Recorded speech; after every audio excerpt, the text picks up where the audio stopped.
Hello everyone, welcome to my YouTube channel ख्वाबों के पंख। आज इस वीडियो में हम बात करने जा रहे हैं कन्या पूजन विधि और उसके लाभ के बारे में।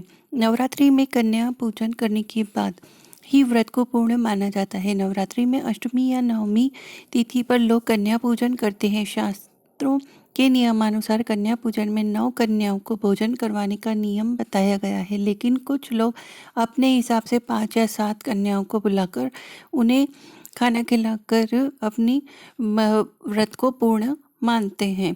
आइए हम इसके बारे में बात करते हैं कि इसमें किन किन बातों का और नियमों का ध्यान रखना चाहिए। नवरात्रि में अष्टमी या नवमी को कन्या पूजन करने का विधान है। कन्या पूजन के बाद व्रत को संपूर्ण फल प्राप्त होता है। कन्या पूजन में छोटी छोटी कन्याओं को आदरपूर्वक घर बुलाकर उनकी पूजा की जाती है। उन्हें भोजन करवाया जाता है और उन्हें पकवान खिलाए जाते हैं और संभव दक्षिणा दी जाती है। मान्यता है कि ऐसा करने से माँ दुर्गा का आशीर्वाद प्राप्त होता है और उनकी कृपा से आपकी सभी मनोकामनाएं पूर्ण हो जाती है। वहीं अगर आप कुछ गलतियां कर देते हैं तो माँ दुर्गा नाराज हो जाती है। आइए आपको इन बातों के बारे में बताते हैं कि हमें किस तरीके से पूजा करना चाहिए।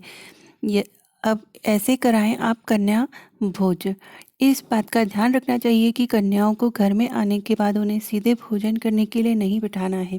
सबसे पहले उनके पाँव अपने हाथ से धोएं और फिर हल्दी कुमकुम और चावल से टीका करें। उसके बाद उनको पूर्व दिशा की ओर मुख करके साफ आसन पर बैठाना चाहिए। फिर कन्याओं को खीर, पूड़ी, सब्जी और हलवा चना परोसे। इस बात का विशेष ध्यान रखना चाहिए कि खाने के लिए ज़बरदस्ती नहीं करना चाहिए। वो जितना खा पाए उन्हें उतना ही आदरपूर्वक खिलाएं। भोजन करवाने के पश्चात कन्याओं के पैर धुलाकर उन्हें उपहार स्वरूप कुछ वस्तु भेंट कर सकते हैं।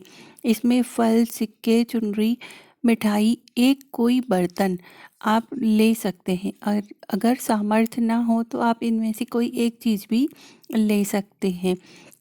उपहार देने के बाद उनके पैर छुएं, आशीर्वाद लें और उनको सम्मान पूर्वक विदा करें।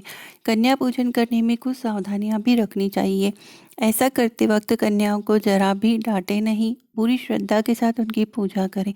कन्याओं को इस दिन भूल कर भी बासी भोजन न कराएं। 9 कन्याओं के साथ कम से कम एक बालक को भी कन्या पूजन में जरूर बैठाना चाहिए।